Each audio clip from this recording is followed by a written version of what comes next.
클레어 키건의 소설 이처럼 사소한 것들에 대해 이야기해 줄게. 이 책은 분량은 아주 짧은데 읽고 나면 정말 거대한 울림과 긴 여운을 남기는 놀라운 소설이야. 마치 차가운 겨울날 따뜻한 벽난로 앞에서 깊은 생각에 잠기게 만드는 그런 책이지. 이 소설은 명확하게 장이 나뉘어 있지는 않아. 물 흐르듯 자연스럽게 이야기가 전개되거든. 그래서 이야기의 흐름에 따라 내가 장면을 나누어 내가 마치 주인공의 하루를 함께 따라가는 것처럼 생생하게 설명해 줄게. 도입 주인공 빌 펄롱과 1985년의 겨울.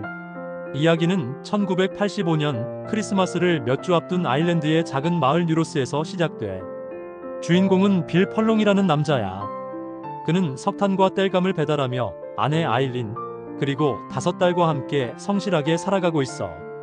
당시 아일랜드는 경제적으로 매우 어려운 시기였지만 빌은 부지런함 덕분에 나름 안정적인 가정을 꾸렸지. 그는 남들이 부러워할 만한 성공한 사업가이자 좋은 가장이야. 하지만 빌의 마음 한구석에는 늘 어두운 그림자가 있어. 그는 사생아로 태어났거든. 미혼모였던 그의 어머니는 그가 어릴 때 세상을 떠났고, 어머니가 가정부로 일하던 부유한 미망인 윌슨 부인의 보살핌 덕분에 멸시받지 않고 자랄 수 있었어. 윌슨 부인은 그에게 차별 없이 따뜻함을 베풀어준 유일한 어른이었지. 이 어린 시절의 경험 때문에 빌은 세상에 소외된 사람들에게 무의식적인 연민을 품고 있어. 균열의 시작 수녀원에서의 섬뜩한 경험. 크리스마스 시즌이라 빌의 사업은 가장 바빠. 그는 마을의 가장 큰 고객 중 하나인 착한 목자 수녀원에도 땔감을 배달해. 이 수녀원은 미혼모들을 수용하고 직업 훈련을 시키는 곳으로 알려져 있지만 마을 사람들 사이에서는 어딘지 모르게 꺼림칙한 소문이 도는 곳이야. 어느 날 아침 빌은 수녀원에 배달을 갔다가 이상한 장면을 목격해. 수녀원 건물에서 10여 명의 소녀들이 맨발로 바닥을 닦고 있는 거야. 그들의 얼굴에는 생기가 없고 마치 죄수처럼 보였지. 빌은 순간적으로 불편함을 느끼지만 애써 외면하며 자기 일에만 집중하려고 해. 하지만 그 이미지는 그의 머릿속에서 쉽게 떠나지 않아. 내면의 갈등 침묵하라는 세상의 목소리. 빌은 자신이 본 것에 대해 아내 아일린에게 넌지시 이야기해. 하지만 아내의 반응은 차가워. 당신 일이 아니면 신경 꺼요. 우리에겐 5딸이 있고 수녀원은 우리 최대 고객이야. 아내의 말은 틀린 게 하나도 없어. 괜히 수녀원의 일에 엮였다가는 힘들게 이룬 모든 것을 잃을 수도 있는 상황이었지. 마을 전체가 수녀원의 비밀에 대해 알고도 모른 척 침묵하고 있다는 걸 빌은 점차 깨닫게 돼. 모두가 그들의 사업, 가족, 평판을 지키기 위해 불편한 진실을 외면하는 거야. 교회의 권력이 막강했던 당시 아일랜드 사회에서 수녀원의 운영 방식에 의문을 제기하는 것은 엄청난 용기가 필요한 일이었어. 빌은 이기심과 양심 사이에서 깊은 갈등에 빠져. 나 하나쯤 눈 감는다고 세상이 달라질까? 그는 계속해서 스스로에게 묻지. 결정적 사건 석탄 창고에 갇힌 소녀. 크리스마스가 정말 코앞으로 다가온 어느 새벽 빌은 또다시 수녀원으로 배달을 가. 그런데 배달을 마치고 나오려던 순간 석탄을 쌓아두는 창고에서 이상한 소리를 들어. 문을 열어보니 그곳에는 맨발에 남루한 옷차림을 한 어린 소녀가 웅크리고 있었어.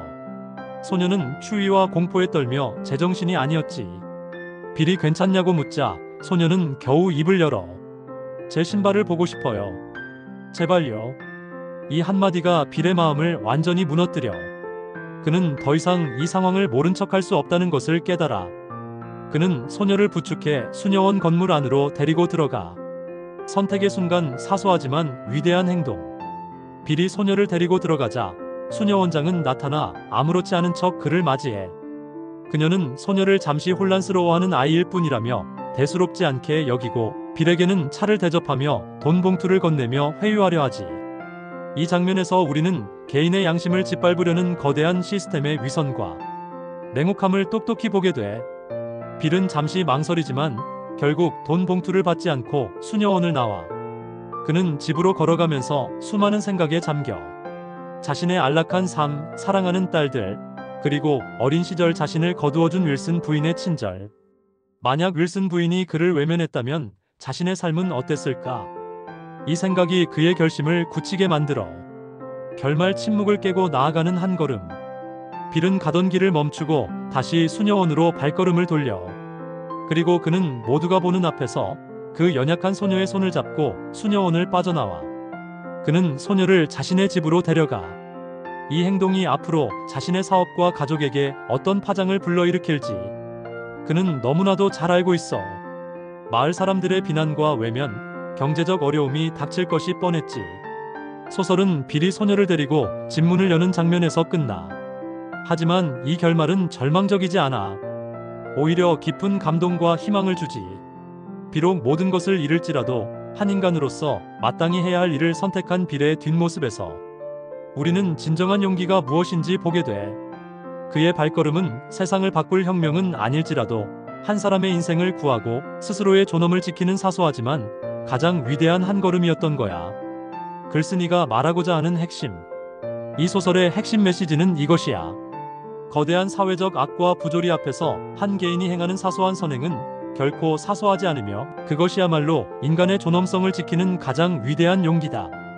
클레어 키건은 아일랜드의 부끄러운 역사인 마들렌 세탁소 사건 미혼모들을 강제 수용하고 노예처럼 착취했던 가톨릭 시설을 배경으로 우리에게 묻고 있어. 만약 당신이라면 어떻게 했을 것인가? 이 책은 우리에게 영웅적인 행동을 강요하지 않아. 다만 타인의 고통을 외면하지 않는 작은 관심과 침묵의 카르텔을 깨는 사소한 행동 하나가 얼마나 큰 의미를 가질 수 있는지 보여줄 뿐이야. 빌 펄롱의 선택을 통해 우리는 진정한 의미의 품격과 인간다움에 대해 깊이 성찰하게 돼.